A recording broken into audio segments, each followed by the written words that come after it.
C'est un procès qui démontre un peu le mode de fonctionnement de la justice algérienne, surtout en ce moment.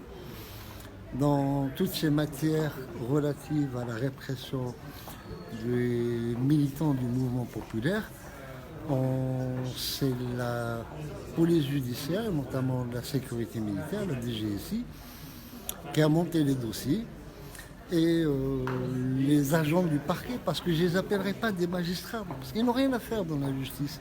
Les agents du parquet ont, j'allais dire, servilement exécuté les instructions de la police judiciaire. Pendant tout le mouvement du Hirak, on a essayé de discréditer le mouvement en se saisissant d'abord du symbole du drapeau amazir, qu'on a qualifié de drapeau kabyle. Ensuite, on a essayé de toucher un petit peu à quelques islamistes, mais sans trop insister.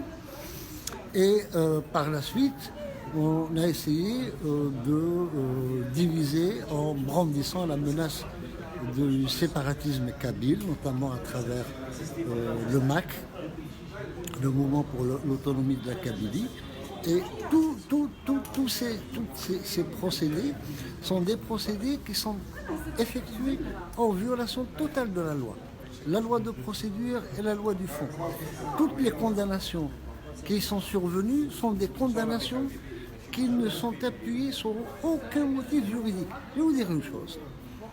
Jamais pendant le terrorisme, aucun terroriste n'a été poursuivi pour atteinte à l'unité nationale, alors qu'ils ont ni atteinte à la défense nationale.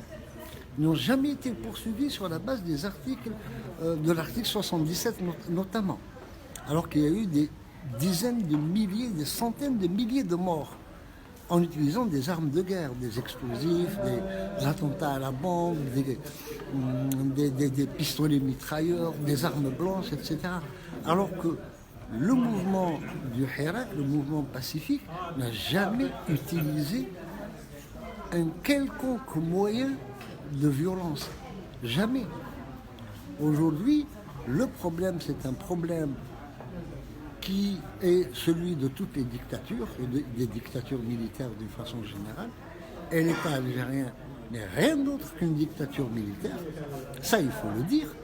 Et la dictature militaire, elle piétine toutes les notions de droit. Et ce procès est un exemple type à partir de l'absence totale d'éléments pouvant justifier la poursuite d'un individu. On en a fait une montagne sur la base des seuls rapports de la police judiciaire qui est la DGSI. Et le patron de la DGSI est actuellement en prison. Il subit exactement les mêmes procédés qu'il a fait subir au peuple algérien.